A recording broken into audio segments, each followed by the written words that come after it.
Jonas Souto, the island boy, a rising star in the world of pool, a precise shot maker with a natural feel for the game, and a personality that lights up the room wherever he plays. Young, fearless, and hungry for the big moments, he's one of the next generation of players making their mark. Today's show is brought to you by our sponsors. I am so happy to announce J Flowers and jflowersqs.com are the title sponsor of this show. They're the fastest growing brand on the market in the last 3 years, and there's a reason for that. They're the highest quality for the money, and you can definitely take that to the bank. Quick story. Once I signed a deal with them, which I did, I've got a 3-year deal, and we'll get into that. Once I signed a deal with them, multiple people were messaging me, asking me how they can get a J Flowers Q and if I have a discount code. And I do have a code. It's Freezer if you go to jflowersqs.com. But anyway, so I messaged the owner pair, who are great people, the owner and the people that run the company, unbelievable people, stand behind what they say, what they do, and what they build. And I said, hey, do you think I could get some discounts to the code for some of these clients that want to buy Qs? And he said, man, these things are priced so correctly that we don't really have any room to do that. And he's being sincere about that. After extensive R&D in manufacturing, it's been proven time and time again, and there's videos online about this, that it's the lowest deflection on the market, period. There is nothing that's got less deflection than the J Flowers Q.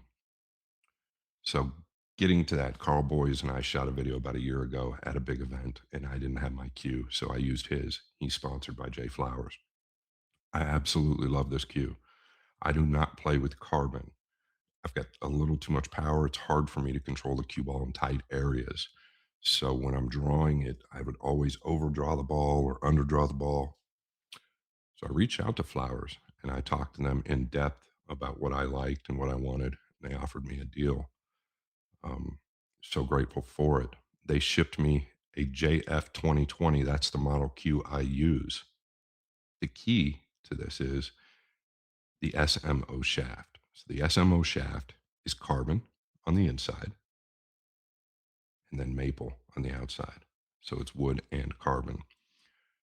I found right away that I was within my power range. I could draw the cue ball exactly where I wanted to be. The feel still felt like wood, but it had a little bit more power to the carbon aspect of it and a little less deflection than just wood.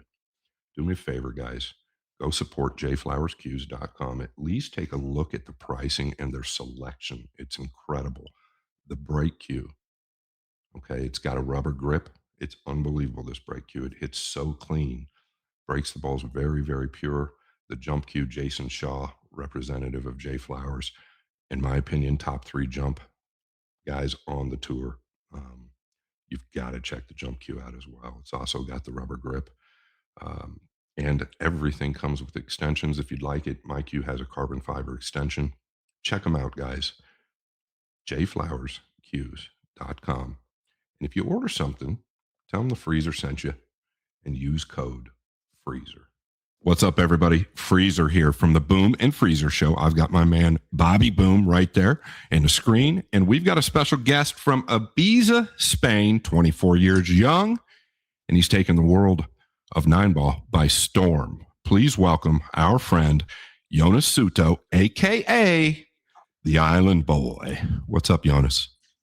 What's up, guys? How are you? I'm super glad to be in that TV show. It's super good. So thank you for inviting me, my friends.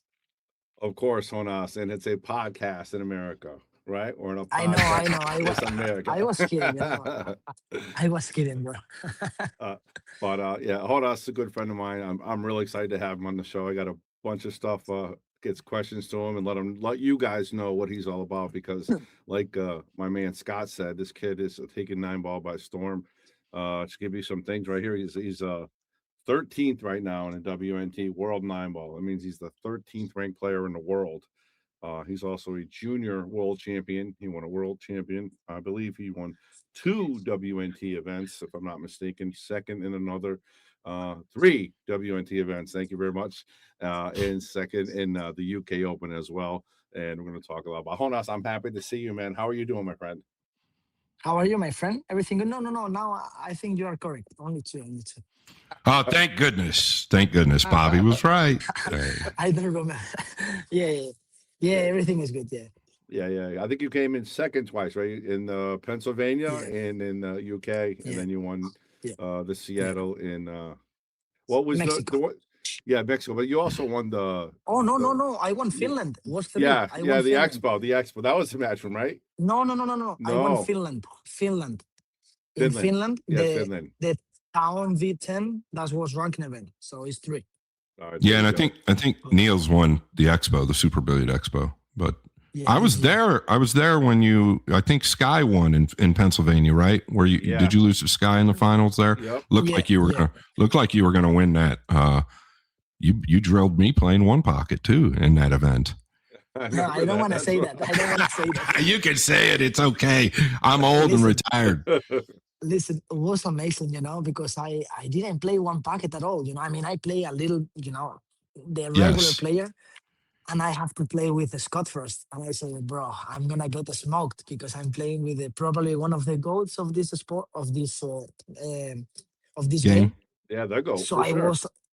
I was like, fuck, I'm gonna be really mad.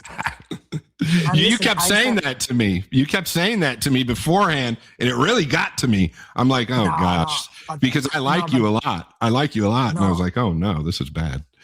no, but I didn't say that for you think no, I No, have to I win know, because this guy, I know. Yeah. But was fun to me because I know it's like if I'm gonna play with Efren Reyes in Nineville, I would like to play with him, of course.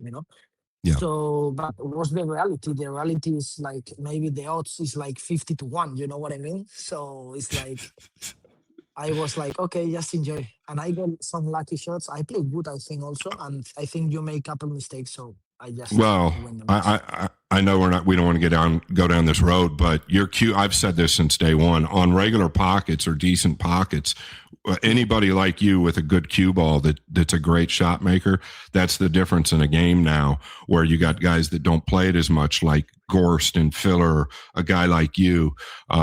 People don't realize that the interim or the really intricate parts of the game don't come up as much when you've got guys like you out there. So I wasn't surprised you beat me. It was a short race to 3, and you played really well. You had a good cue ball, played Yeah. really well, and I was happy for you. I know it was a big moment for you. It wasn't a major event, but it was really cool.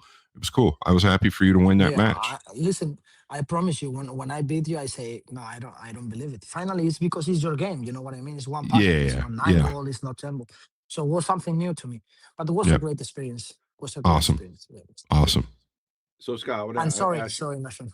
I want to ask you a question, Scott. Do you realize how important it is? Like, I can remember when Jonas came up to me when he won that. He was I think more excited about that than being in the finals of the WNT. Do you Yeah. realize you have that effect on people? Like you said, how big you are, what a big win it was for him just playing you.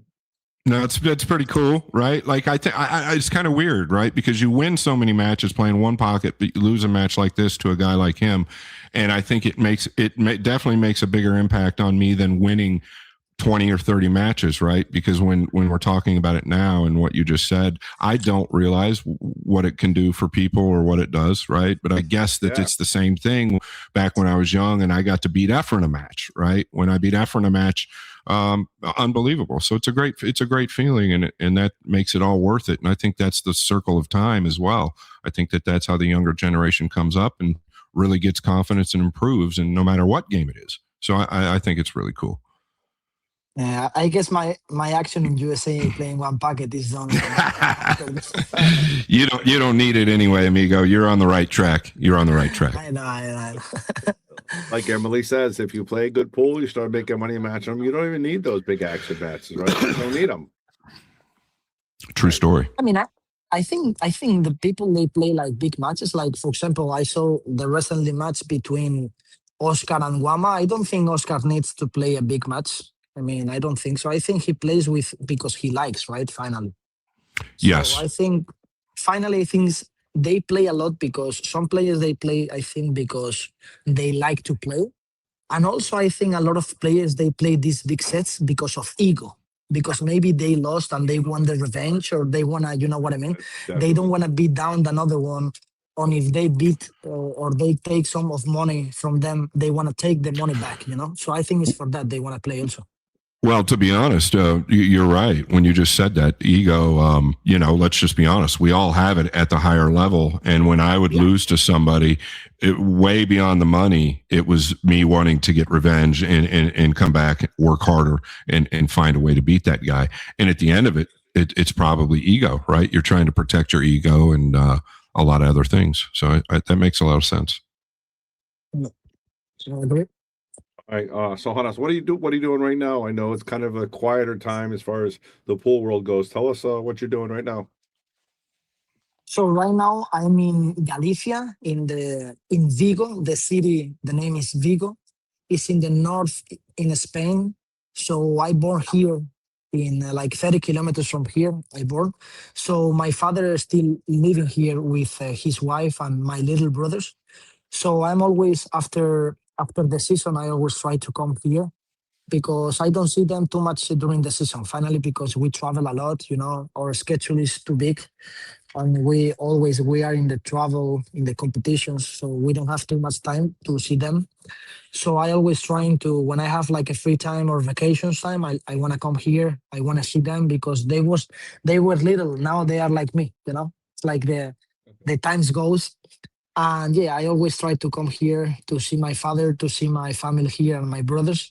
So I'm having, you know, good time, Christmas time, so I'm really happy to be here.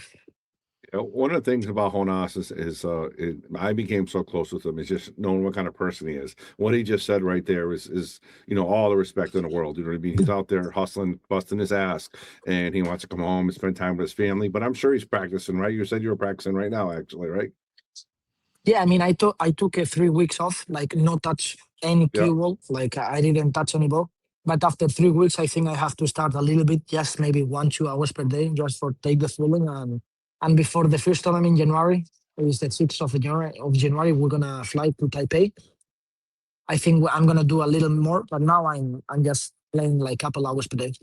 Yeah, if you guys don't mind, real quick, I want to touch on that. With you saying you took a 3-week break. Something, I've had amateur players call me oftentimes, and they improve for a minute, and then they get stuck, and then they start going back. And these guys are, league players and amateur players, and this is with pros too. So I'm going to get to a point. But I'll tell them, how much you playing? And they'll say every single day. Every single day. I don't know what's going on. I'm playing every single day. I've been playing every single day for 5 months. And I'll say, listen, you have to put your cue up, put it up in the closet. Don't look at it. Take 1 full week off. Don't look at it. Don't think about pool. Don't look at it. And that's designed for certain players. Now, I don't think it's designed for everybody, but when we talk about a guy like Jonas, I think that it's vital for him. And here's why. Jonas is much more natural. In my opinion, one of the most natural players out there. He doesn't give himself time to really make the mistake because he plays by instinct. Everything is instinct, right?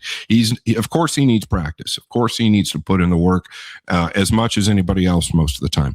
But when you've got a mechanical player, and I'm going to use Fedor Gorst, and I use him as an example positively all the time. But when you've got a mechanical player like Fedor Gorst that's very disciplined in his techniques and his drills and everything that he does, he doesn't really have the ability to take 3 weeks off unless he really wants to probably decline a little bit in his game. Whereas a guy like you, I think that has so much natural ability with the cue, a break like that, you're going to know when you need to take that break. And I think it's really, really important. And that goes for a lot of people out there that are watching this. If you're in a slump and you play a lot of pool, put that cue up to where you don't see it and you can't remind yourself of it. I think it's important.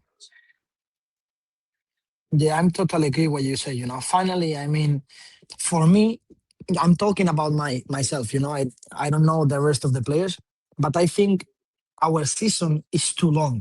It's extremely long. I mean, we play like, I don't know how many tournaments I can play per year, but I can play like maybe 30 tournaments per year, 30, 35, probably.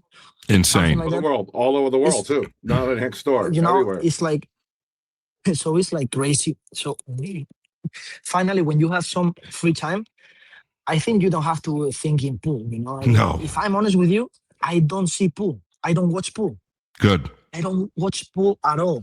Good. I mean, right now, yes, I watch some tournaments or some morning matches, whatever. But when I'm in my zone, like practicing, and I'm during my season, when I'm not in the pool hall or when I'm not in the competition, listen, I like the life without pool. I like to enjoy another things. I like to enjoy go to drink coffee, go to have fun with my friends, go to eat something. But I don't think in pool because finally, if you think in pool, it's like you think in your work all the time, and I think this Absolutely. is not good.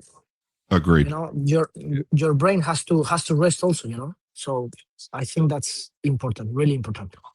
Yeah, that's one of the things, Jonas, I want to bring up too. You're such a well-rounded human being, actually, as a person. Like I've been fortunate enough to spend time with you, and not only seen you play great events, but then you want to go out. Like we'll go to a baseball game, right? You want to go to a soccer game, you go to a football game. Yeah, A lot of other players don't do that, right? They either focus 100% on pool or 100% on pool or that's it. You know what I mean? You seem to find your life. You like life, you enjoy life, and you do other things, right? yeah, exactly. I mean, totally agree. Totally agree. I don't think I agree with everything. I think it's suited towards the player, though, right? I think there are a few guys on tour that when they do that, and they know this already, or they wouldn't be at the point where they're at. I think it's suited to the player. There's working class players that have to continuously work on their fundamentals and work on their game that really can't take that time away like that and just forget about it. I think this is geared more to the Joshua Fillers, the Jonas Soutos, even the Yaps. I think Aloysius Yap, they can take this time off, and I think it's very, very important. I'm not saying Federer shouldn't take this time off. I know he does take time off, but I think it might affect him a little differently than it affects a more natural player. So I think the styles definitely have a little bit to do with that. I think it's vital that you do it. I think it's a great, great thing. I was the same way. I would do the same exact thing. I like living my life. There is life outside of work. Very There's important. life outside Very of work. important. It is. Yes. You know what I do a lot, and I didn't see too many players to do it, and the guy I saw to do it, and I didn't copy, but because finally I think like a little similar players in the style, you know, but I saw that, and my body and my brain also like ask me to do it, so I have to do it. It's like imagine I have a tournament and I have a round at 9 a.m. Okay, and I finish this round and my Airbnb is like 10 minutes away. Okay. And I play back at 3 p.m. So if I finish at 11:30 a.m. and I have to play in 3 hours and 30 minutes, I'm not gonna stay in the fucking pool hall. No I'm gonna chance. go. I'm gonna go to my hotel. I'm gonna take some rest, and I'm gonna take something to eat. Like it's like my routine, or it's like be more professional, or some whatever, call it like that, or whatever you wanna call it. But I think I saw a lot of players, especially from USA, especially really close to us, like Lucas, for example. He could play at 9 Yeah. a.m. He finished, not him, like a lot of players, they finish at 11 a.m. and they have to play 4 p.m. And they stay all day long in It's the pool hall. So that's, finally your brain and your body feel it. And finally at 8 p.m. you are exhausted. So I think you absolutely. have to do these things. I always do another shower between the rounds. I go my hotel, I take some food, I rest with my phone, some call to my father's, whatever. And after one shower, I get back to the pool hall.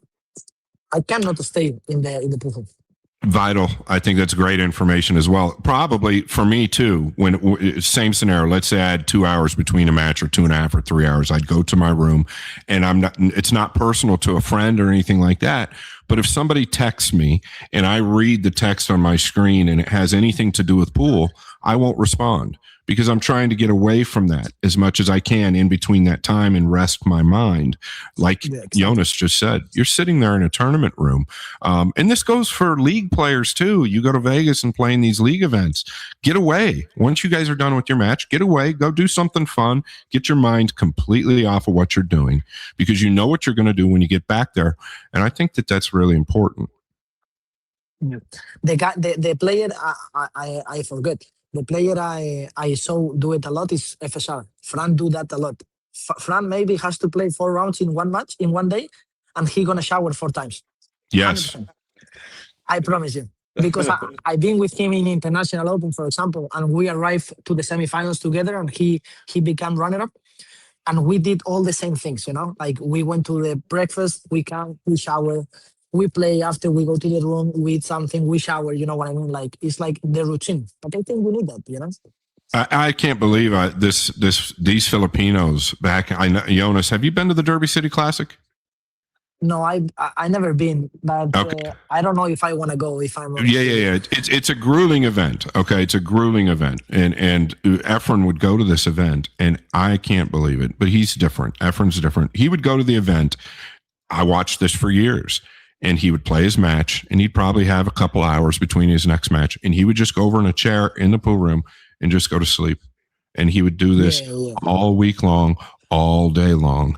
And it's just like, if you have that ability to go to sleep right there and tune your mind out, that's a whole different ball game. But like you just touched on Lucas for Caso Werner, he's a pretty intense young man, whether you people know it or not. If you're sitting there in the tournament venue, you're sweating every match. Your mind's never getting a break, and it's good to get away. But I say Lucas because he's really close to me. Sorry, Bobby. Sure, no, yeah. I mean, I say Lucas because he's really close to me. He's my big friend. I have fun a lot with him, but I saw that in a lot of players, not only Lucas. Right. And there's a lot.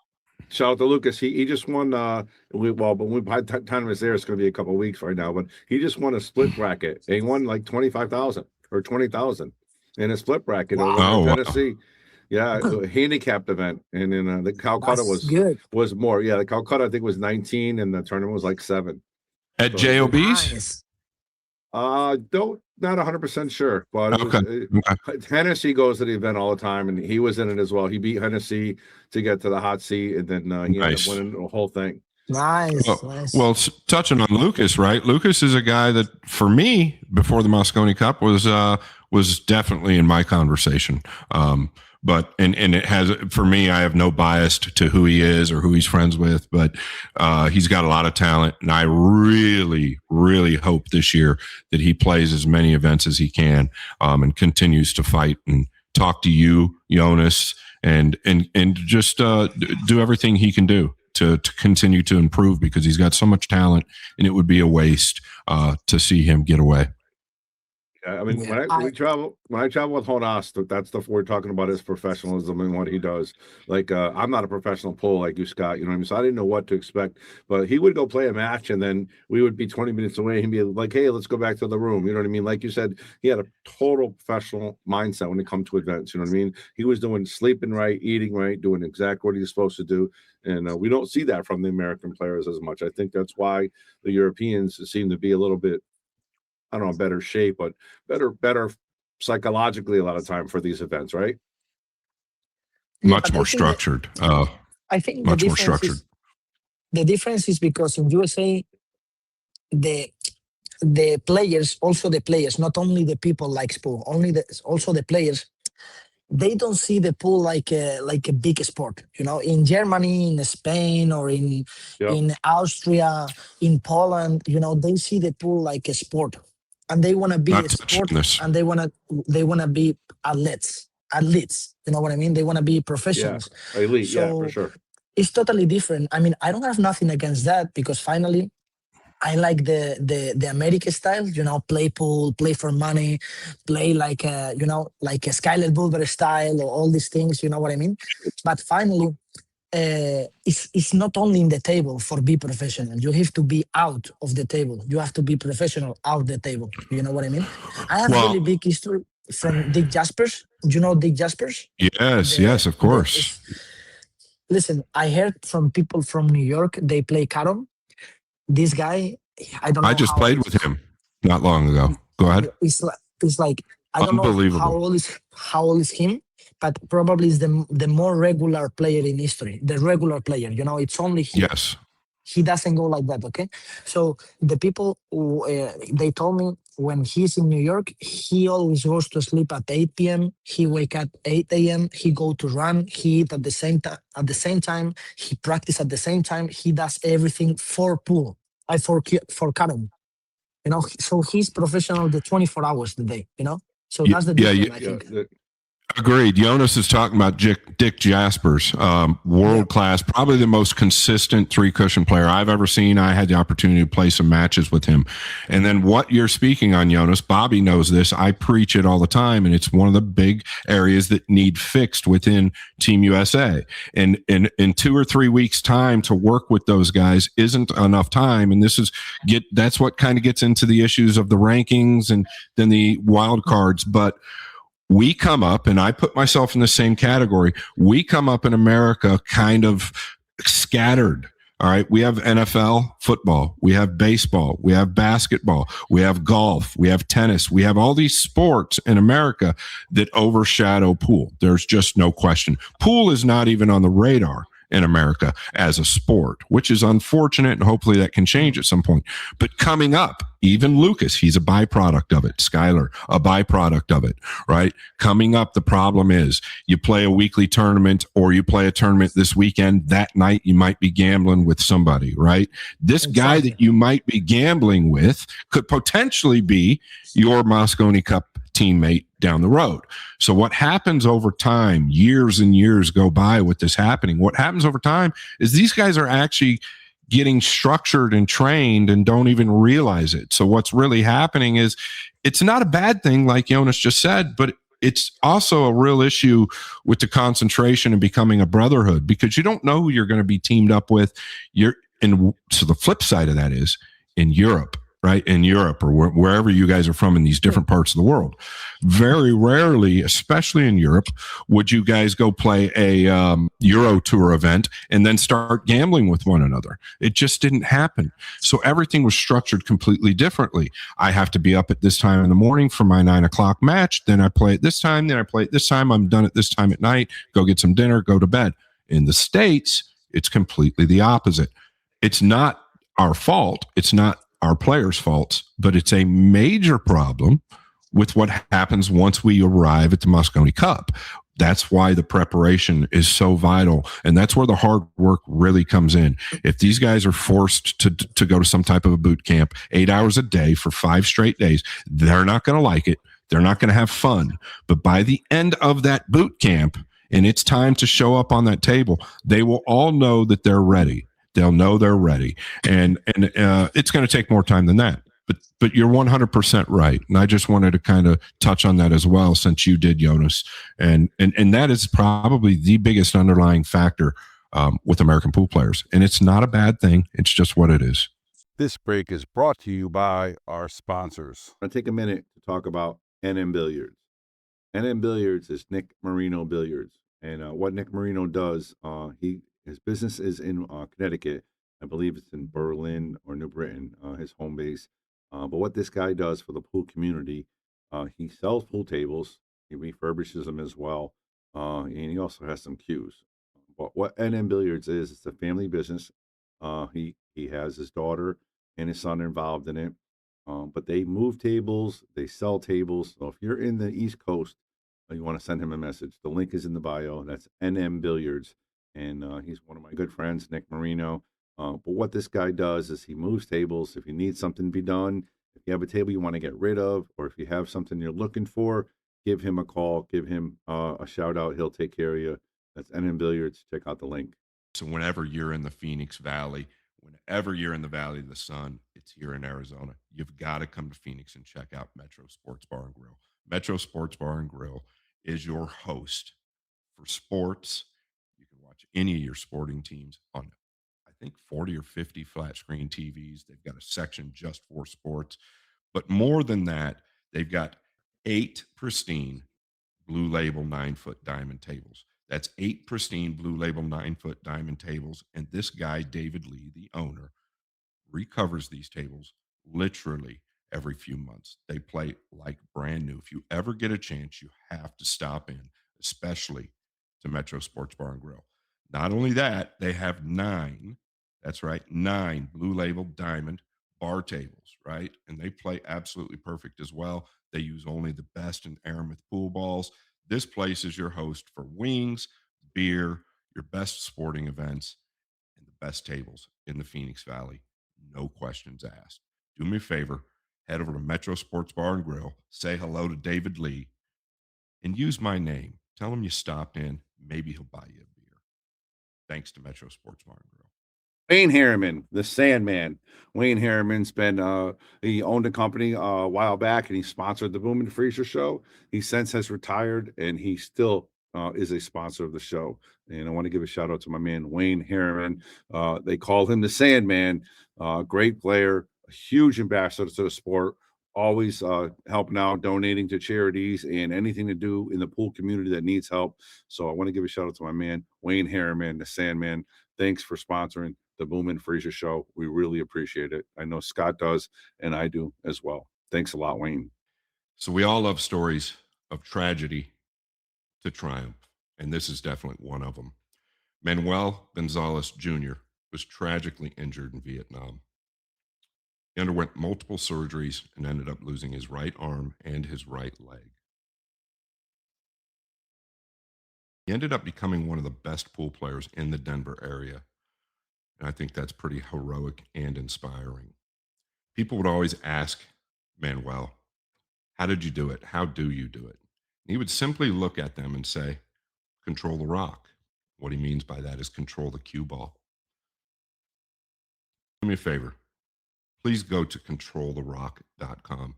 Check out his story. There's a video on there, and it's pretty touching, pretty heartwarming, this video. His son, Manuel Gonzalez III, is spreading the word. He's become a good friend of mine, and he sent me something pretty special. And you can get this at controltherock.com. And it's the book, Control the Rock. And that's his father right there in a crutch. He was initially right-handed. Became one of the best in the Denver area with his left. So if you don't understand that, that's inspiring.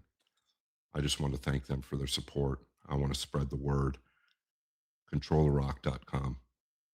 Thank you guys so much for your support. You can get hats. You can get jerseys.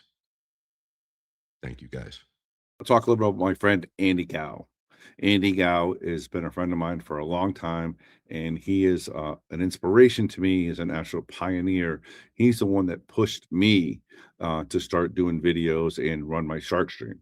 And now he is a full-fledged sponsor of the Bowman Freezer show. And he is second to none as far when it comes to billiards. He's always supporting everybody as far as streaming, anything that's positive in the billiard community. He's making his name known in the billiard world. That's Andy Gow, and he has a motto.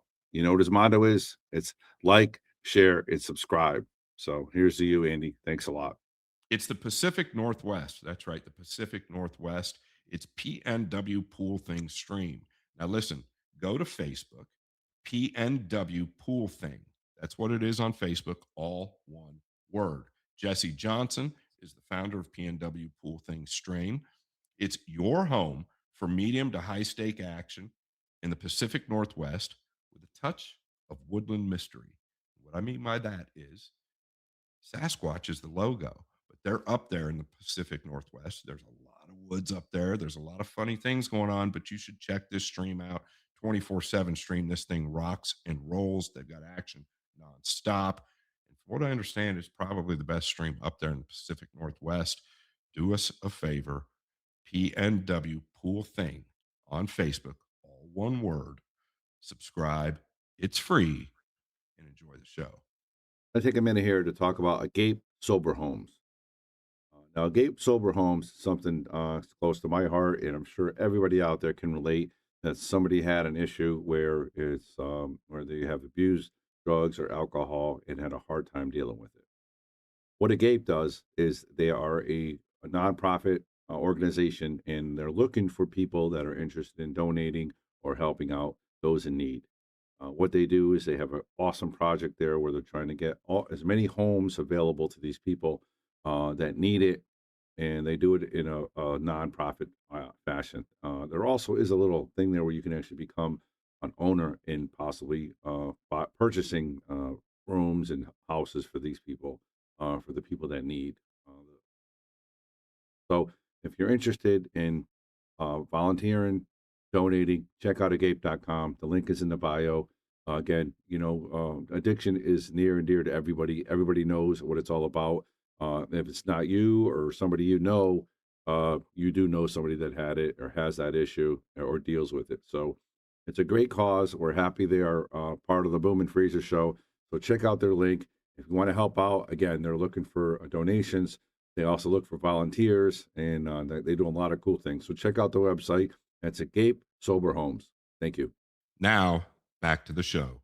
So we'll talk a little bit about Jonas. When the first time we met, actually, he was coming here to gamble with Lucas. 17 years old, right?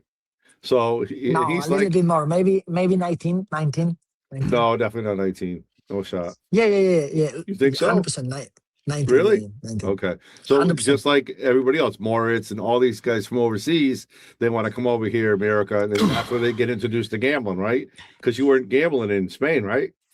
You go No, to New York. I never gambling in Spain. I started gambling. I remember when I was 19, 20, I went 2 times in USA 1 year in 2021, I think. I've been 3 months in USA. And after, I mean, before summertime, I went there like February, March, and April. And after summertime, I went there to, I don't know, September, October, November, something like that. I was 6 months in USA in one time trying to make money, because I don't have any money on me. I want to be a professional pool player. And I think all the players, they know before, not now.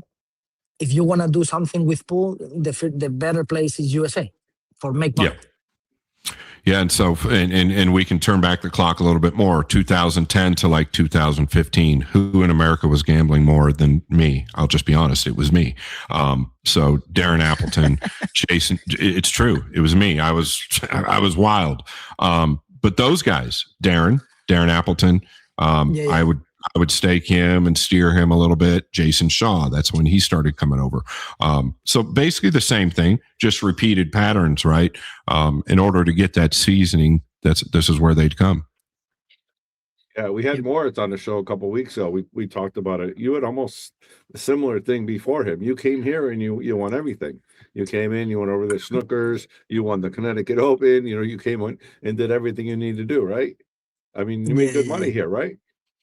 Yeah, it was really good. I mean, I make good money. The first time I went, I didn't make good money because I was not that experienced. But the third time after this 6 months in USA, the next year, I've been there I think for 20 days, and I made like 20,000. It was like, what the hell? I made 1,000 per day. I can stay here for life. You know what I mean? It was really good. It was really good. I think that's probably about right too for most people. Even the Filipinos, Dennis Orcolo, when he first came over, I think it was the first trip or two, he had to kind of get your surroundings and get comfortable with everything. But by the third or fourth trip over, I never saw anybody that played for money better or more than Dennis when he was in his prime over here in the States. But yeah, once you get comfortable, I think guys like you are going to do real good. But once again, now I don't think that's the route anybody with your ability should be taking nowadays. Yeah. Now I think that if I'm honest, if I can give an advice to the people they want to try to play pool and to be professional, the only thing they can do is play competitions. But any competition doesn't have to be like 100. professional, has to be like, if you can play like an Euro Tour, it's not 100% professional because everybody can play Euro Tour, it's like an open in Europe. You can play Euro Tour, or you can play like some events, like open events in Europe or in USA. If you never played and you want to try to improve your game and maybe arrive to the professional level, the first thing you have to do is don't gambling and play tournaments. And if you lose, it's okay. Just keep grinding, and try to make it better, practice. Because in the moment you gambling, you are going to the casino side. So finally you are losing, you are winning, you are losing, you are winning. They don't mix. Tournaments and gambling don't mix.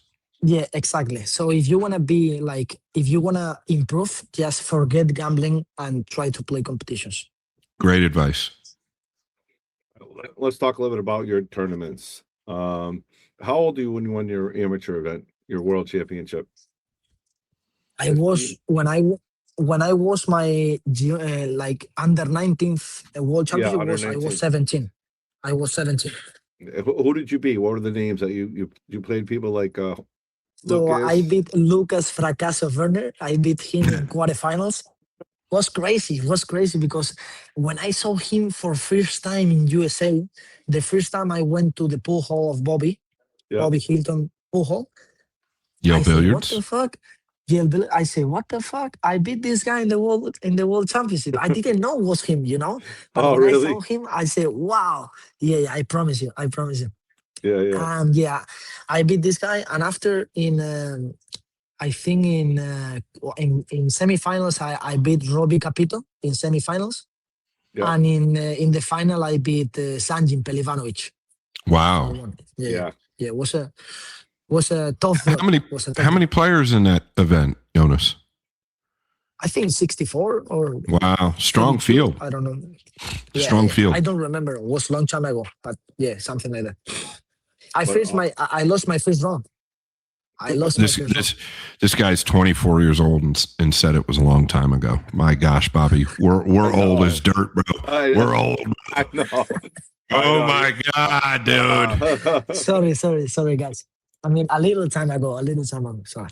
So long ago. You're great. Well, playing in those junior events and winning a world champion, that was obviously a big moment for you, right? It was at that point where you figure, all right, I'm going to make a career out of this. I can do this as a pro, or was it before that?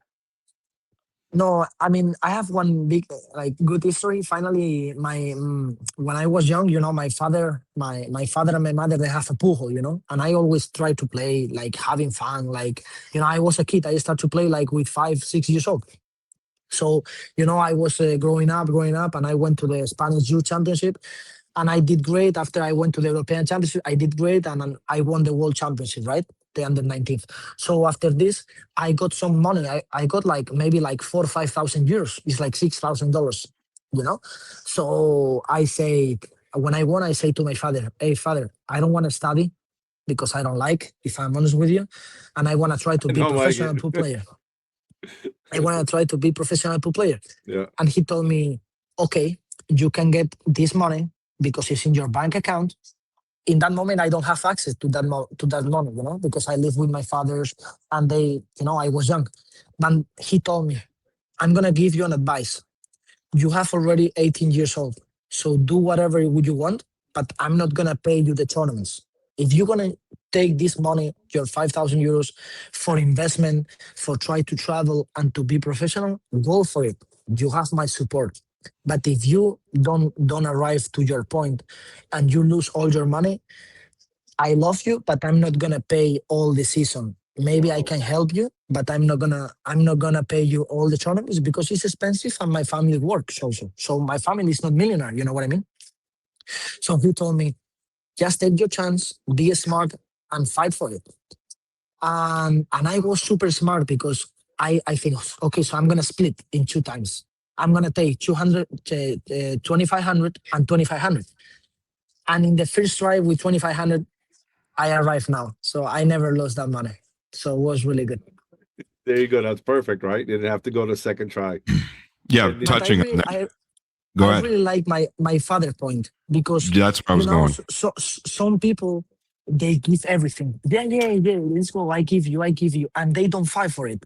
In the moment you fight for it and you care about you care about you're gonna lose, is when you learn, when you enjoy the experience, bad and good ones, not only good ones, you know. So I think this is the where you have to go for arrive to this moment, you know.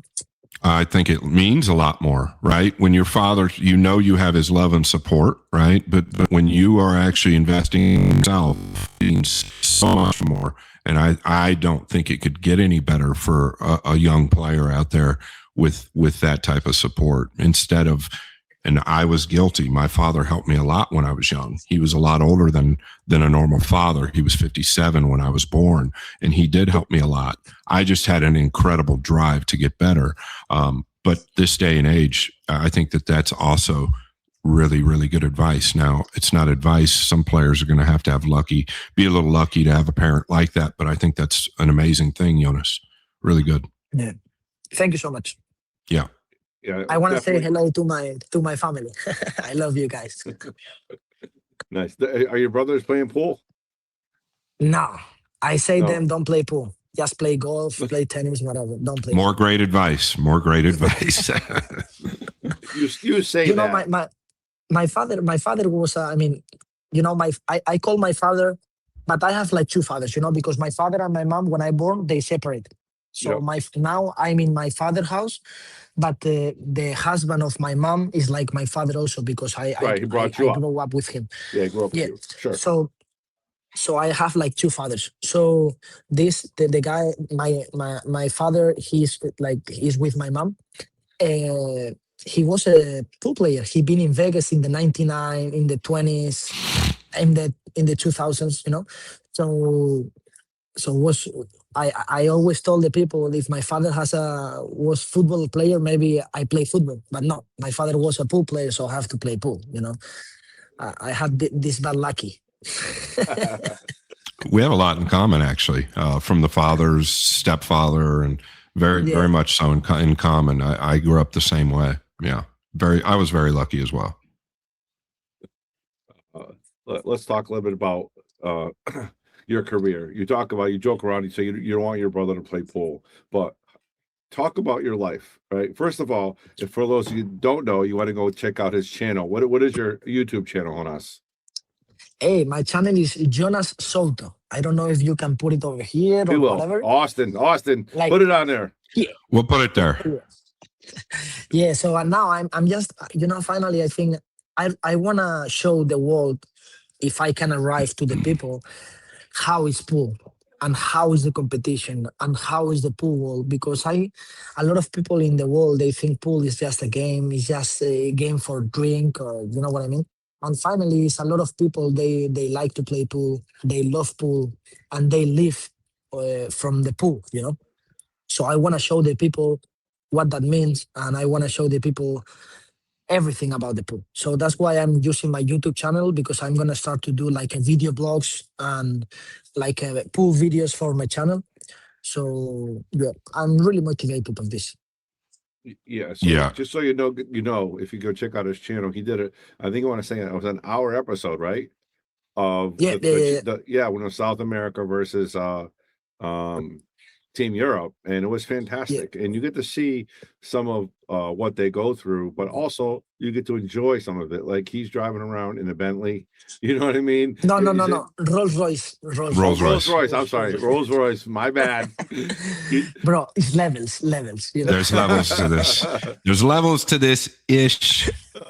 I'm kidding. I'm kidding. I know. But so you see, like you said, he jokes that he don't want his brother to play, but here he is playing, traveling the whole world, driving around in Rolls Royces and enjoying life. So make sure you check out his YouTube channel because it's really cool to get an Yeah. in-depth life. Scott, you lived it, and Jonas is living it now. It's crazy, Well, right? The world. Yeah, it is crazy, and I think the reason he's not advising his brother. Same with my brother. He doesn't. He's does very well. Self-made, sister self-made. It's very tough. Pool is very, very difficult, right? You can't just tell somebody with a straight face to tell them you should be a pool player. You could be the best in the world. It's just it's such a difficult sport, and if you're not near the top, it can be very difficult mentally. But that being said, I did want to say, because I follow Jonas on his platform, you're really good for the camera, bro. You're very good. You are. You are. You're good for the camera. You're exciting. There's really no dull moments with you. And I think that's what, a lot of these guys that have good platforms, I think, not in the pool world. You don't have to be in the pool world to have a good platform. I think that's the right recipe. And you're definitely one of those guys that has that energy that they need on camera. Not to mention, when I was commentating you last time, I don't know where we were, Hanoi or who knows where we were. We're everywhere. Yep. I call you the Flash. Now, I know you like the Island Boys, but I like the Flash, bro. The Flash is Arseni. Okay. I think it just suits you, dude. I mean, you're just very few people. Go ahead, Bobby. Go ahead. I kind of I laugh because the Flash. You look like the Flash, bro. Because when you're at the table, you move around, bro. And you're fast. It just suits him. Nobody else, listen, there's nobody else that plays at his speed with his accuracy, and this is how he plays. Now, don't get me wrong. There's a few times, and I've talked to him about this off camera. There's a few times, I think I talked to you about it in Hanoi, where even a split second, literally, if you're counting 1/1000, even if you can take that little bit of time when you play at Jonas's speed. And remember, it was the beginning of a match you played and you were struggling. You missed a few easy balls. You went through the rack real tough. And you missed a couple of real easy balls, but it was at the beginning of the match. And typically this happens at the beginning of a match with a quicker player, because I was him. I played almost as quick as you, but it's because your heart rate and your adrenaline is so high and you feel good, but it's hard to make that stop. So, but the Flash, man, I don't want to get off the subject. I really like the name for you. I hope it Thank sticks. you so much. Thank you so much. Maybe if the people start to call me Flash, I have to change. I don't know. It's all good. Whatever you want. There you go. Yeah. I know. I'm. I like to. I'm a. What's the name? Rhythm. Like when you have a lot of rhythm. Yeah, you're a rhythm player to the ultimate. Yeah. By the way, you're a rhythm player to the ultimate. I'm a rhythm player, so finally I have to be like in movement all the time because my tense is going down. I cannot, if I want to play like, for example, with like Kachi, I don't make any ball. If I want to play like Kachi, it's like looking here, everything, because he's his routine. I cannot make any ball because I think my body like ask me for go more. A little more fast, you know what I mean? So I listen a lot to my body. So if my body tell me, hey, listen, you have to go a little bit more fast, I'll go more fast. If I have to go more slow, I have to go more slow, But there's a difference. You're young. There is a difference. And I'll tell you, because I know, but when you start out in a match, even when I say a split second, I'm actually talking about your steps right around the table. Maybe just slow the step down just a touch, because do you ever go back and watch your matches? Yeah, not too much, but yeah. So I know your body's telling you how fast you should be going. I totally understand that, right? I do. And definitely once you get into the match, it's even more important. But typically you don't recognize it. And I'm not personally just talking about you. Typically we don't recognize it at the beginning of a match, especially if it's a high profile match. You're on the TV table and you're playing a great player. Typically we don't recognize how quick we really are, even though our body's telling us, hey, keep that heart rate moving, keep moving. Yeah. But sometimes you can get even much quicker than you realize you are. And all I'm saying to you is, if you're conscious of that just a little bit at the beginning of your matches, because you can't tell me, I've watched you a lot, you're a little bit of a slow starter at times, but after the second or third game, you really start to your movements really start to smooth out and you really start to dial in. Whether that movement is this fast or it's this fast, right? But it seems like in the beginning, with a real natural fast-paced player like the Flash, sometimes your heart rate's so high, your adrenaline's so high that you might be quicker than you even realize. So that's all. When I was talking to you in Hanoi, that's all I was kind of trying to put in there is, hey, maybe just try and maybe just recognize maybe I'm a bit too quick here, even though my mind's telling me to rapid fire.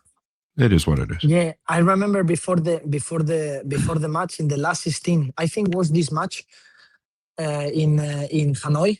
I played with the last Vietnamese player in the tournament, and you told me, hey, you know what you have to do, play your level, but take it easy sometimes because. And I think I played one of my best match because you did. See that match. I didn't miss any ball. I play super focused, and I think I start like 7-0, was like that, like doing good safeties and playing so good. So, I mean, finally, it's everything on the confidence. You can play so fast, but if you don't have confidence, you are like, But I think the confidence is going when you don't think too much, when you accept you can miss. That's the only thing. You're very good at that. The people that doesn't know that too much, but listen, you're gonna miss, and you have to take the shot. The people, they think they cannot miss because they are playing perfect. The mindset is not good.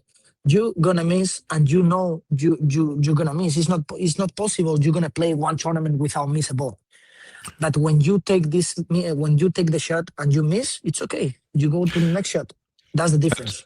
That's where I think David and Fran have helped you a lot in the last couple of years, because I'm very observant. I'm observant, and you are able now to miss a ball, and you have a very unique capability of getting right past it. You are already on to the next shot. You know you can miss a ball. You know you're going to make a mistake. It's part of the game. And in the minute that you can get past that, and that's when I think amateurs struggle with the most. You know, an amateur might miss an 8-ball that they missed 6 months ago, and they're still dwelling on it. Where you are very, over the last couple of years, this is probably, in my opinion, the biggest improvement in your game is that right there. You know that if you miss a key ball in a key moment, you're going to get back to the table. You've just got to get past it.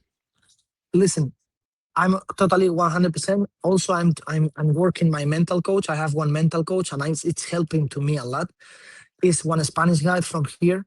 But listen, one sentence he told me a lot. Listen, if you miss this ball and you are out of the tournament, don't worry. Next week is gonna be another tournament. So it's not gonna be like, I don't have to wait like the Olympic sportman. They have to wait 4 years for take another chance. Listen, I'm gonna play the next tournament next week. So listen, you miss, you are out of the tournament. It's okay. But the good thing of I think the more proud of me right now is my mindset, because I think the more important for me is not the result, but not the result overall, not like 9-2, 9-5, or 10-0, is if I'm going to make the ball or not. For me, the more important thing right now is the pre-routine and the pre-shot, before the shot. If I did my best, if I did my routine, if I did all the thing I can do, I don't care if I miss. I don't care. Everybody I promise misses. you, Scott, Everybody misses. and I promise you, Bobby. For example, in the UK Open, I think I play one of the best pool in my life. You Level. did. Okay. You played amazing. Jason Listen, Shaw's match was perfect. I missed some balls, but I was like, I don't care. I'm doing good. Keep going like that. And I was like a robot all the time, doing the same routine, the same routine, the same routine. And in the end of the day, I was thinking, listen, I'm not playing pool. I'm just doing the good things, and the good things coming. You know what I mean? And if you have the lucky, you have the rolls in your side, because for do that you need the rolls on your side. I was like, listen, just do the pre-shot routine, good attitude, good concentration, and don't care if what happened later. Doesn't matter.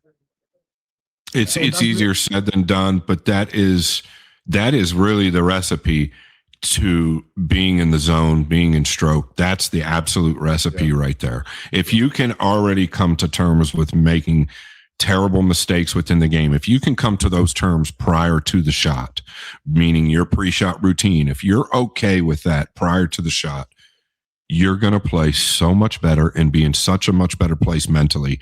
It's impossible to even explain. That's the entire goal. Exactly. Yeah.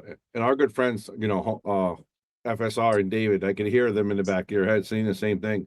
As long as you go out there and you give it your best effort. If you give it your best effort, and what you're talking about is your psychological best effort, right? Your pre-shot routine. If you go out there and give it your best effort, it's okay if you miss, because it happens. You're going to do it. But if you go out there and do the best that you can, sometimes you're going to win. We talk about this all the time, Scott. You can be playing the best pool of your life and not win, right? And you don't play the best. You don't play the best, and you win, right? That's part of this sport, and that's just the way it is. Every major I won, I never felt like I was playing near how I should have been playing to win that event. Every time I played literally like perfect, something always happened, right? And that's just how pool is, and you better be ready for it. But listen, I'm totally agree what the Scott says. Also with Bobby, like what do you say, that when you do the effort before, doesn't matter what happened later, Yeah. But the thing is, Scott say, like it's even impossible to explain, because you have to feel it. It's super different. Yeah, because the zone. You talk about being in the zone, the flow. Exactly. Yes. Sometimes, for example, in the UK Open, for example, was my best tournament. Yeah, we're going to talk on that as well. But yeah, go ahead. In the last 16, I play with a Polish guy. I was 2-2, and I went 10-2. And he only went to the table, I think, one time or two times. I don't remember, but it was in the safety. So I say, listen, if I can play like that, it's impossible. I think nobody can beat me. If I play like that, okay. After I play with Jason Shaw in TV table, and also I play really good. I make 100 pots. Everything was good. I play really good. I got the rolls. I got the breaks. I beat him. And in the semifinal, I play with Mickey, and I play really good, but was a little bit not that in quarterfinals, not the same level, but was really big level. And after I say, listen, you have to keep going like that. You have to keep going. And everybody knows what happened in the final. I lose his job, like treat me like a toy, 13-1. But listen, my mindset when I was 7-0, when I was 12-0 down, I promise you this. You thought you could win. I was thinking, listen, I'm gonna do 13. I'm gonna do 13 in a row. Yeah. Whatever. I know that feeling. After I finished 13-1, but I say, listen, if I got the rolls, I'm gonna do 13 in a row. So that's the matter if I'm losing or if I'm winning. It's because I'm doing the good things. And when you are doing the good things, the body, your mind is relaxed. It's okay, So the bad things is when you put more extra pressure on you say, listen, I cannot miss because I'm going to lose. You are done. You have to you have to know you can miss and you have to accept. So I think that's the most important advice I can give. It's the pinnacle, though, and it's so hard to explain it. And you've done an excellent job. I don't think I could do any better. But it's the pinnacle of where you want to be in some type of a Zen mindset, where it does not matter where you're at right now. It does not matter the score. It doesn't matter if you're up 11-0. It doesn't matter if they're up 11-0. None of that matters. There's no negative thoughts coming in, period. There's just no negative thoughts, and you're in this mindset. And it's just, it's something that you'll know when you're in that mindset. And the key is to keeping that mindset, right? Not just one event. To continue, that's the goal with all these elite players, is to continue that mindset from one event to the next, to the next, to the next, because it's very, very difficult. Yeah, exactly. All right, let's get some tough questions out of the way. All right, we just talked about the UK. We want to talk about your toughest loss. Was that your toughest loss, or was there another one? It could be a money match. It could be a tournament, semifinals, quarterfinals. What was the toughest match where you either felt like I gave it all, I didn't win, or fuck this sport? Oof, this feeling like fuck this sport a lot of times. Yeah, no kidding. I heard him say it a couple times. But when Yap beat you, like for me, when I would get beat and a guy played perfect on me, I loved it. No, I loved it. Listen, that's great. I just went to the bet and I say, listen, you didn't win 24,000, you could win. Only that was my first thought, Yeah. But if I'm honest, no, the Lucius Jab final was like, listen, he played perfect. I cannot do nothing. I mean, whatever. If I'm with the best, I don't know, with the best break, I take the right arm from SFFSR, left hand from Joshua. Mindset of Shane Van Vonnie. I cannot beat this guy in that moment. It's crazy. And you know what happened with him this year? He beat everybody, and everybody played great. Everything. He beat Shane, Federer, beat everybody. Yeah. So I don't know what is my toughest loss, but I don't take it like that. I lost a lot of times, and I think I'm gonna lose more times. So I don't know. Maybe you can't think of one. Maybe Pennsylvania finals. Maybe I'm gonna tell you something. Maybe in the McDermott event in your pool hall, I lost in quarterfinals with Pius. Yeah.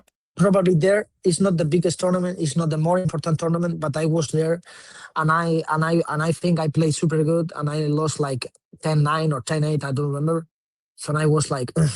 But I'm saying you won, but I can tell you like 25 more. I don't know. Yeah, we seem to always get that same answer, Bobby, don't we? From these guys, because they lose so much, right?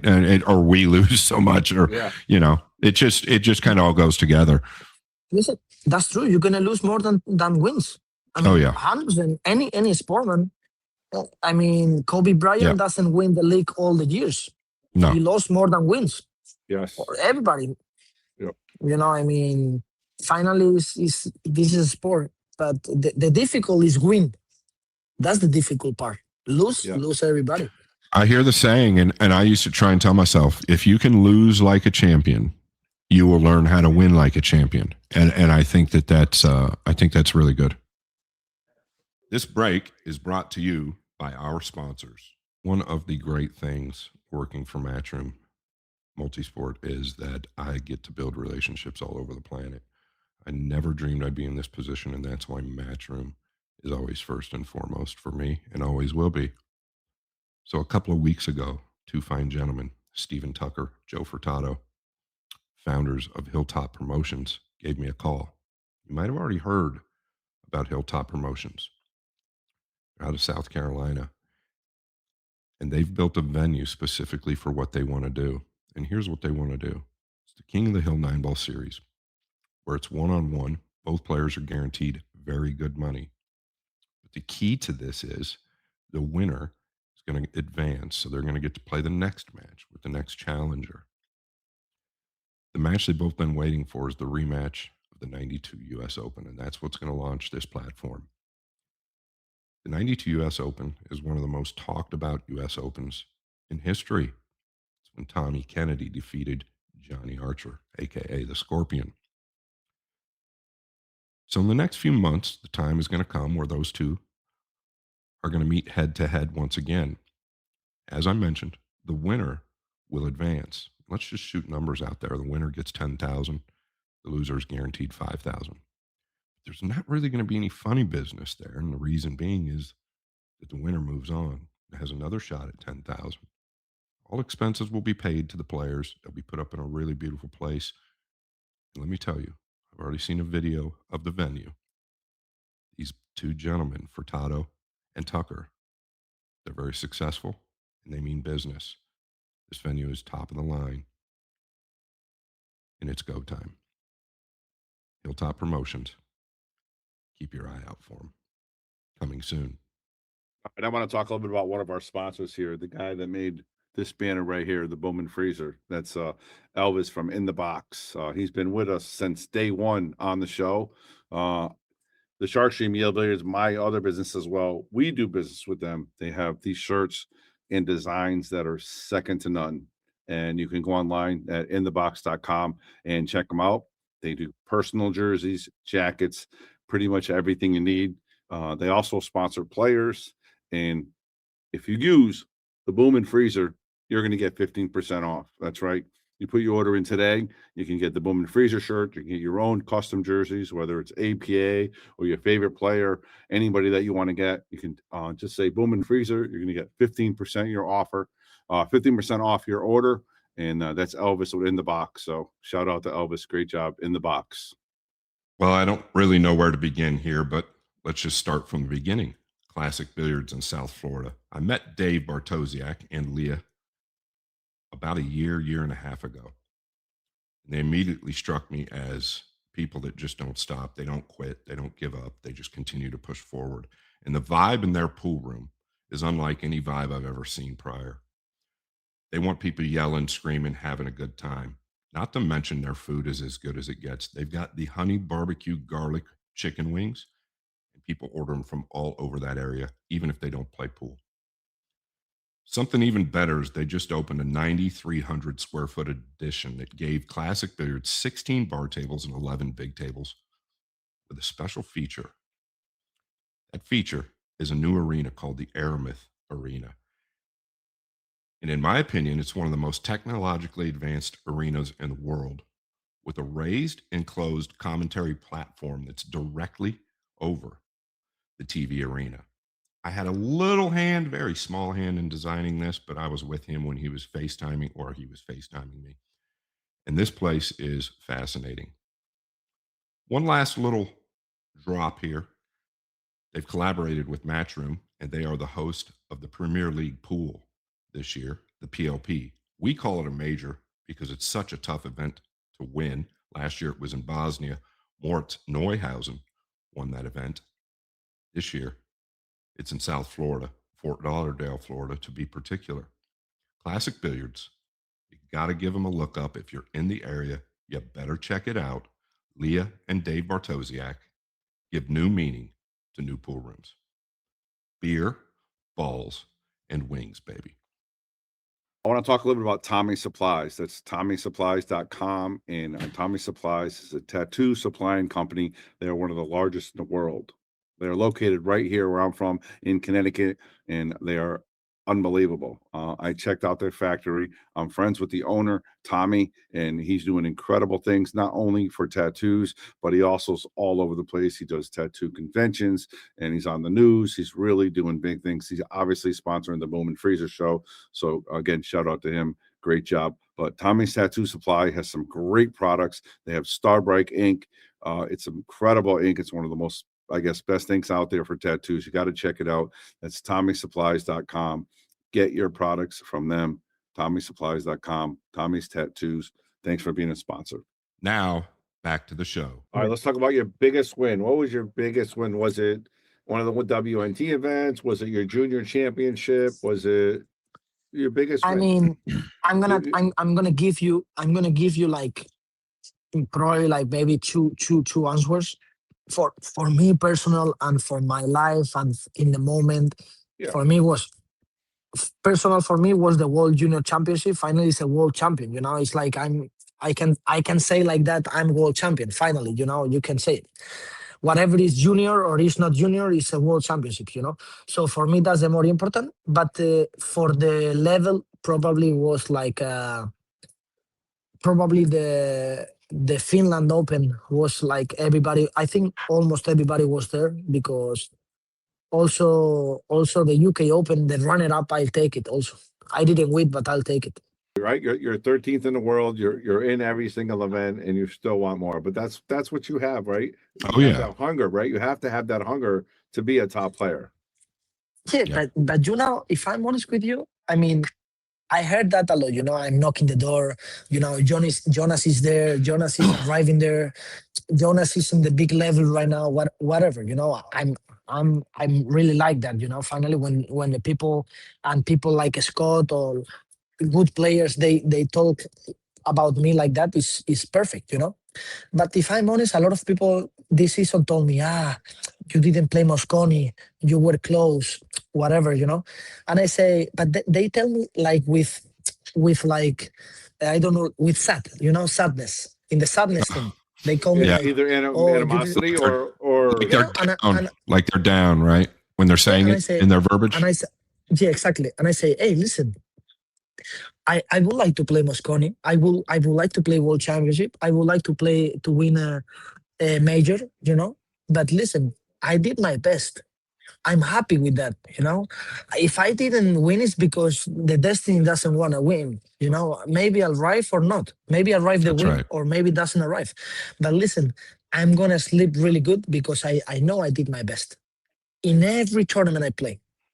If I do my best, if I lose, if I go first round, I lose, and in loses round one, I lose, but I did my best. Thank you so much. I'm happy. If That's I right. don't play Mosconi because I didn't get the enough points, or in the later time, one player won a big tournament. Listen, congratulations. Next time, you know. But the people tell me, "Oh, you didn't play Mosconi. Sorry for you." I say, "Thank you so much," but it's not. You know, No. tomorrow is another day. It's nothing gonna change. Absolutely. And it's not about trying because, I talk about this all the time on the Shark Stream. When you come to the United States and you stay with us, I see what you do to practice, right? Tell everybody a little bit about what you do to practice because I want people out there to know what it takes to be a professional, a top professional that like you are. I mean, how much do you practice? What are you playing every day when you're I mean, in tournament mode? if you are in tournament mode, I think you have to be like, if you want to be professional, you have to live like professional. So if you want to, finally, this is my work. So here in Spain, the people works 8 a.m. to 5 p.m. So I don't practice that hours, but maybe I wake up 8:30, 9 a.m. I practice until 1 p.m. I go to eat something, and after I do another 2 hours. I don't do like, oh, I'm gonna play pool because I want. No, no, no, no. I have to do it. It's my work. So I don't have any chance because if I work for one company and I decide don't go, the boss gonna tell me, amigo, out. You are out. So this is what I do. And then touching real quick on what we are just touching on, you're knocking on the door and stuff like that. Whether you know it or not, and you don't know it, but I think you might kind of know it. You're in the best position in the world. You're in absolutely the best position in the world. You're in a better position right now than Aloysius Yap. And here is my opinion on why. It's much tougher to keep that drive once the chase is over, meaning once you start winning all these events, it's much tougher. The best part of anyone's career, and I'll give you an analogy. Let's say I'm 20 years old and I'm chasing the hottest girl in my hometown. I'm chasing her around. She's the hottest girl I've ever seen. He knows about that. Good analogy. No, but we can relate to this, right? We're all chasing this girl we really like. Nobody can get to this girl, right? You're chasing her for months. Yeah, you give her your phone number 30 times, right? And she never calls. And then one day you finally look at your phone and that phone rings and it's her, right? And you finally get the girl, right? We finally get the girl. Well, after you get the girl, it's great, right? But things kind of, the flash wears off. For you, it's really all about the chase, dude. It's all about the chase. It's all about what you're living right now, in my opinion. And you're living and you're in exactly where you want to be. The toughest position to be in, and I promise you this, I know this from my career and what I did, is Aloysius Yap's position.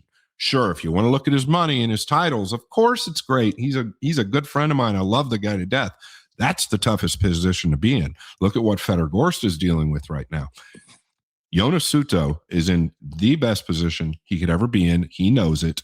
And once he gets there, it'll be worth all the work.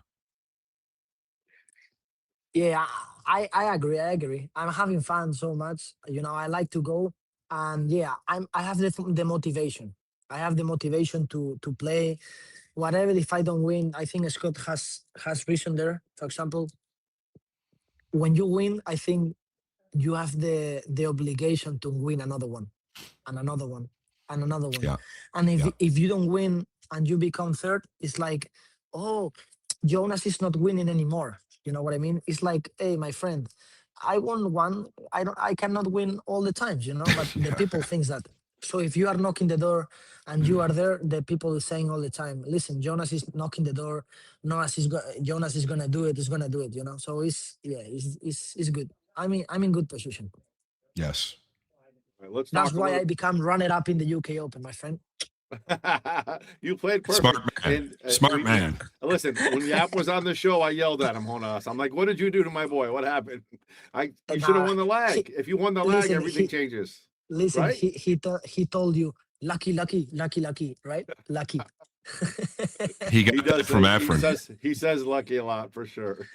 Yeah. Well, you have to be. No, you have to be a little lucky. He played unbelievable. Unbelievable. Yeah. I don't think he's getting the exposure he deserves. I mean, when Federer won those three majors, it was like huge. I'm sorry, but Yap has done. I don't know if anybody's done what Yap has done. It's just incredible what he's done. I mean, I had this conversation with a lot of people, but I think I don't know Efren career in which year was the best, but the only thing I know is 2022 FSR and 2025 Aloysius Yap. For me, these two seasons is amazing. And for me, for my side, he's closer to me. And also for the importance of the titles. Finally was 2 World Championships, 1 US Open. Is FSR. For me, it's a little bigger or little better than Aloysius because of the importance of the tournament. Finally, FSR won 2 World Championships, runner up in World Temple, 3 Euro Tours, 1 Derby City, 1 Mosconi, and 1 World Cup of pool in a natural year. Unreal. So Yeah, you're right. that's crazy. And also, Aloysius won 3 majors in a row, Three international including opens US as Open well, back to back to back. Yeah. and 3 international Open. Nah, I mean, you It's can insane. choose. You can MVP of choose. Asia as well. He won Yeah. everything. And yeah, Yeah. yeah. Great stuff. You know, All right. like he won the Reyes Cup. Nah, you can choose. You can choose. It's crazy. It's crazy. All right. Well, let's talk about you, Jonas. What's going on? What you got a big year? Matchroom just came out with the schedule, right? We looked at it. I don't want to get Scott in any trouble. He works in Matchroom, but what's your plan this year for Matchroom? You going to do a lot of Matchroom events? I mean, the WPA just had a huge event in Jacksonville. If I don't know if you saw that, Filler came in and Jesus won the partners with Allison and Seose won the women's. But what's you're going to gear towards this year? What events are you going towards? Listen, I'm young. I'm motivated, and I have the possibility to play everything. So why not? I'm gonna play everything. Yeah. And if you get a little burnt out, you're going to take a break. That's all you do. Finally, I don't have any big responsibility. I don't have a wife. I don't have kids, so I can do whatever I want. Girlfriend? You got a girlfriend? So I don't know yet. I'm looking for. I'm kidding. The worst thing to ever happen to a great pool player is a good woman. Yeah. So yeah, I'm gonna, I'm gonna try to play everything. Finally, we have lucky because we have two rankings. We have two promoters. They are going. I what I saw in the latest 25 and in the beginning of the 2026. We have a good schedule for both. So I'm gonna try to play both and yeah, enjoy the schedule and enjoy the prize money if I can. There's no better time, is there, Bobby, to be young and talented? In my opinion, my goodness gracious, I'd like to turn back the clock about 30 years and all of you boys would have been in a little bit of trouble. It would have been Listen, fun. you have two rankings over $1 million. Yeah. What you want to do? I know, right? It's in your hands. And also, not only that, I mean, sponsors, the money you make with sponsors, and also like you're doing social media, right? I know you're not making a ton of money, but I think eventually, with your careers, you guys can actually make a little bit of money outside of pool and actually have a career. So when you stop playing at some point, you can do something else with your talents. Yeah, if you are smart and you don't spend too much in stupid things, and you organize good your money, and if you make some good tournaments and you have good sponsors, yeah, you can live really good and you can make good money and you can invest in good things. In maybe in the future they're gonna give you more money or more relax, whatever you want to call it. And yeah, I mean, right now the pool is in good. I think it's in good hands for both. Well, let's talk about For good hands. One of your sponsors and the Bowman Freezer sponsors, right? Classic Billiards. We did your event. I commentated on that. Was lucky enough to do that. yeah, And one of my sponsors, one of my sponsors too, by the way. I was the first one with him. I was the first one with him to brought him out. Oh, really? I Nice. signed. I knew you were. I know you brought him to the Bowman Freezer, but he's I brought him out. Yeah. Yeah. I Let's signed talk with about him. I signed with him in the International Open. We signed 1 year. Dave. I love Dave. I know. I mean, Bobby. Is my father. But listen, I think they are really close because they love pool and they do good things for pool.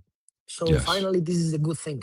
They want to show what is the pool to the world, and they keep going. They keep working all days on the social media, on the pool hall, doing good stuff.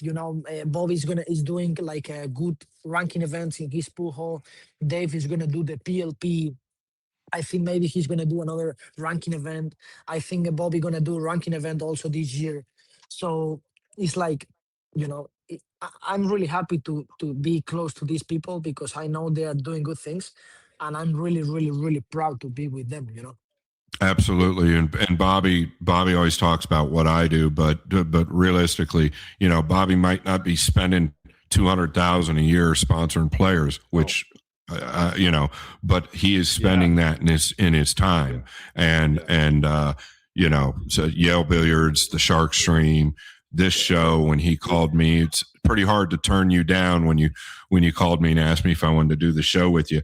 And it's a little bit of work, but it's worth it. Of work. It's a lot of work. But yeah, same thing with Scott. That's what I said. Scott, there's no other top professional that he played. He, like you said, he was top player in the world, one pocket by far, the best player. You know what I mean? And he's still out there hustling. He's doing WNTs. He's doing lessons. He's doing, like I said, he talks to you before your match at the Philippines. You know what I mean? Doing stuff like that. He doesn't have to do that. It's something special. Yeah. To do that. Thank you, Bobby. Yeah. And I was going to say, if you're creative, right? If you're creative, I've got 5 or 6, maybe even 7 different sources of income. I don't talk about it publicly. I don't talk about that publicly. But one thing you do, and that's what Jonas is doing now, which you just touched on, Bobby, is you build your brand. You build your brand. You can make money so many different ways. All you have to do is have a creative mind and treat people well. If you treat people well and you're loyal to people and you build relationships, when you're 20 years down the road, those people are still going to be there. And that's really where it's at. Jonas is great at that. He's great with the people. And except there's one relationship I want to talk to him about. I don't know if you know anything about this, Scott. What is this, Jonas? What do we do? What is this? Oh, Strickland. Was that? What's your relationship? I was commentating that match. What's your relationship? What was that all about? Were you involved in that? Because no, I was it was in Florida Open, and one footballer player, professional footballer player, he's playing for Orlando, you know, soccer, and he played in Spain football. He's really famous and he's really good guy. He's from Colombia, and his name is Luis Muriel. He's a footballer, really good, and he loves pool, and he's fucking famous. You know what I mean? And he really likes pool. He enjoy pool. He practice, and we were talking. And you know how is Strickland? You know, I love Strickland. I have a lot of respect with him. But in the moment he hears something, he wanna do show. You know what I mean, right? Yeah, he wanna say like, hey, why you moving like that or whatever. I'm gonna tell you something. He called me camel. He called me, are you a camel? Listen, I was talking. Listen, specifically to you, because I was on the, just so we all know, I was on the risers commentating and I could see the whole room. Was he calling it directly to you?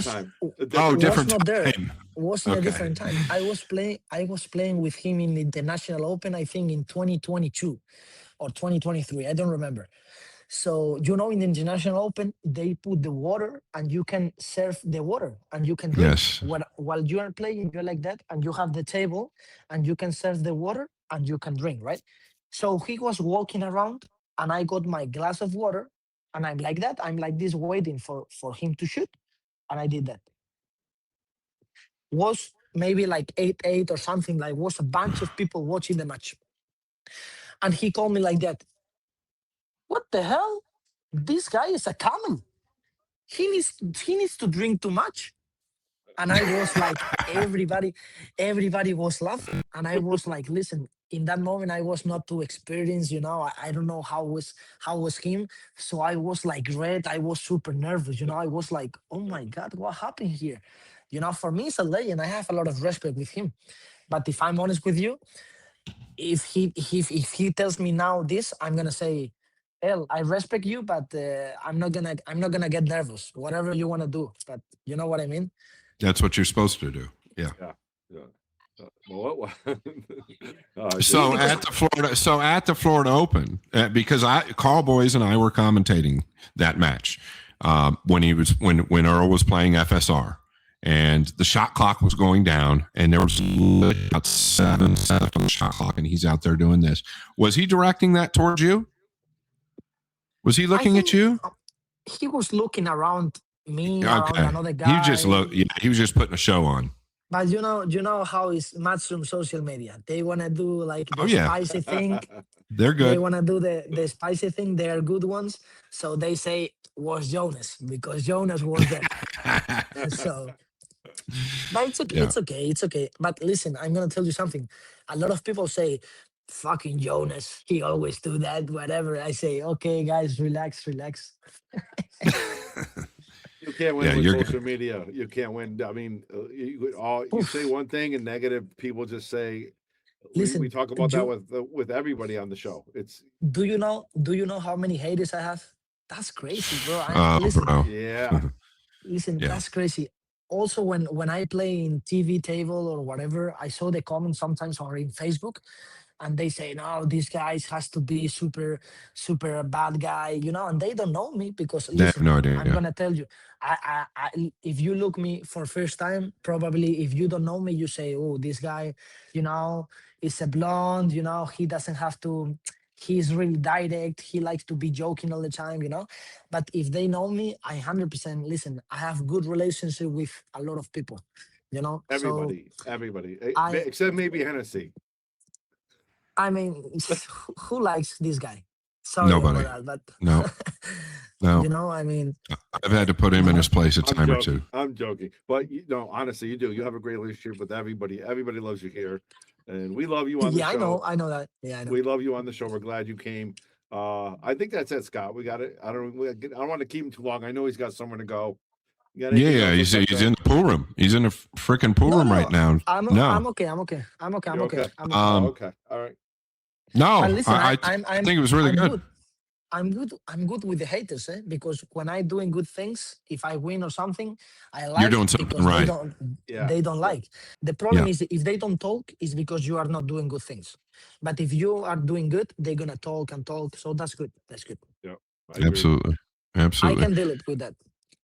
I Yeah, know we yeah. talk about Scott about that when he was younger, in his play days, right? The haters, I people. had, I You, had I was like the worst, because my style is intimidating. I'm a little like my eyebrows are like I look like I'm always mad, and I'm actually Yeah. never really mad. But people like would just assume the type your look, right? They would assume something, and I had so many haters during my career in America, and I never did anything personally wrong to any of them, but they just didn't know me, and I kind of fed off of that though. I kind of made it a thing where I liked it, and it motivated me. So it is what it is. Uh, it's social media, dude. Now I'm 50 years old. Sky Sports, Matchroom. They told me when I first started with them about 5 years ago. They said one thing you don't do is read the comments, and Yeah. Yeah. Yeah. it's easier said than done. But I don't read the comments now. Bobby knows. I just yeah. post and go. Bobby tags me all the Yeah. time, and I don't even know it. But I just post and go. You know what I mean? It's nice to interact with your fans, but I'm not into it. Listen, if you it's like waste time. You're never gonna Yeah. win. It's No. impossible. It's Uh, Yes. impossible. it's for example, one thing I wanna say. I heard one story. I think Fran told me or David told me. Niels Fayen, is one Oh of the yeah. best, Yeah. players in history, and his mindset is one of the best also. And he say, listen, I think he missed like a easy shot in the Mosconi or whatever, and a lot of haters come out and say this guy doesn't know how to play under pressure, whatever, whatever. And he say, listen, I'm not gonna accept any hate comment, I don't know, bad comment or whatever, Negative Mm-hmm. like hate. Yeah. Negative from hate. Yep. negative hate from nobody arrive in that moment.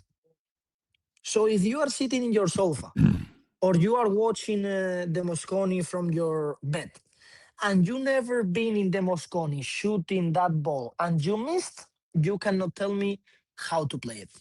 Right. So he what I mean with that, I mean all the comments, oh, this guy miss under pressure, this guy miss because he doesn't know how to deal with the pressure, or he doesn't want to win because he's so bad, whatever. Listen, you are sitting on the sofa. What are you talking about, my Oh, friend? they're missing their 8 ball in their APA league on Tuesday night. Listen, That's listen, what they're listen. doing. You are like, listen. I'm not gonna answer to you, but just like, amigo, just go play, and you can play. Go play and try what I'm doing, and let's see what happens. Yeah, just enjoy being a fan. It would be different if you had a guy like me or Skylar commenting on your posts Exactly, because Yeah. Yeah. exactly. So, and it's not disrespect to the fan, right? We know they want to say something, but until you're really in there, I'm not going to tell if somebody's a construction worker and they're at a high pressure job and they're on a live stream. I'm not going to tell them they're an idiot. They don't know what they're doing because I've not done that. So I'm not going to do that because I've not done that. So that's the problem I think that players like Jonas have and I have. If you've not been in that position, it's really not easy to speak on because it's a whole different ballgame.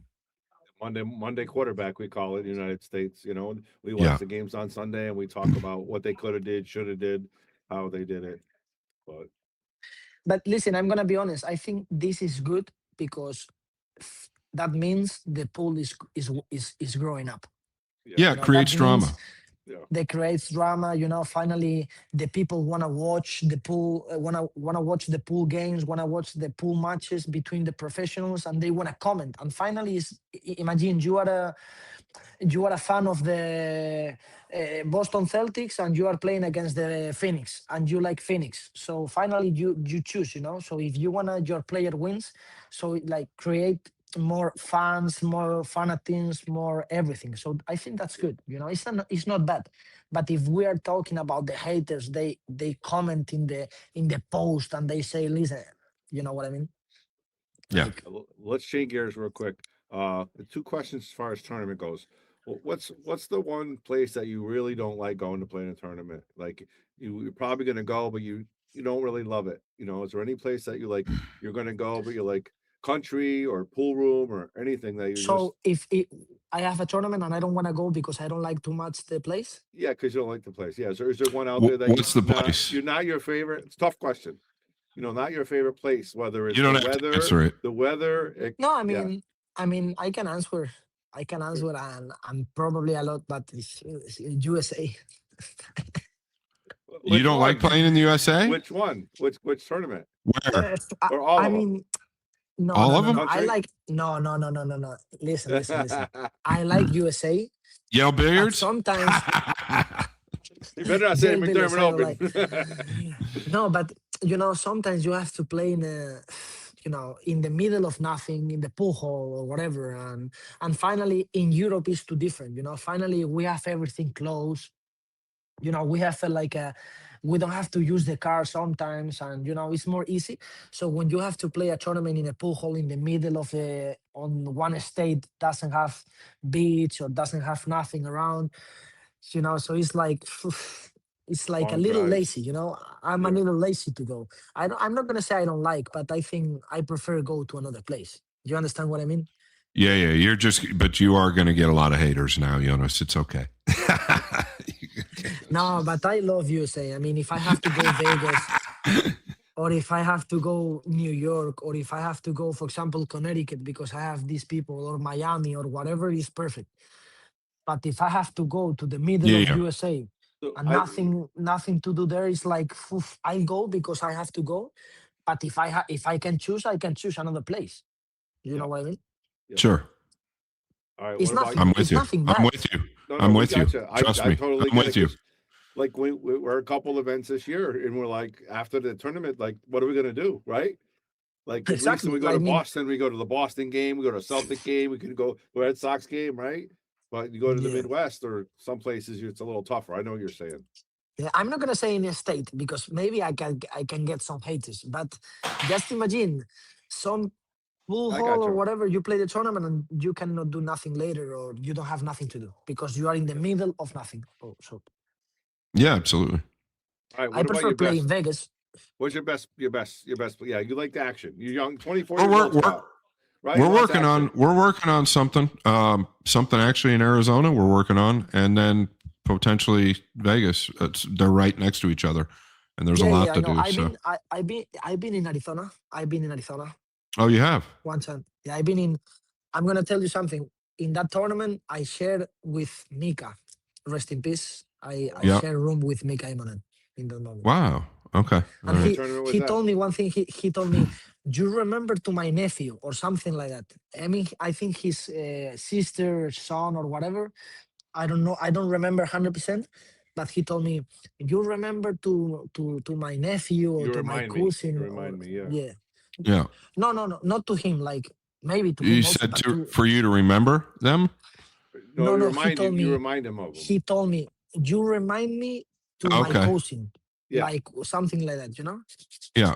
Yeah, yeah. Was What fun. tournament Was was fun. that? Phoenix is good.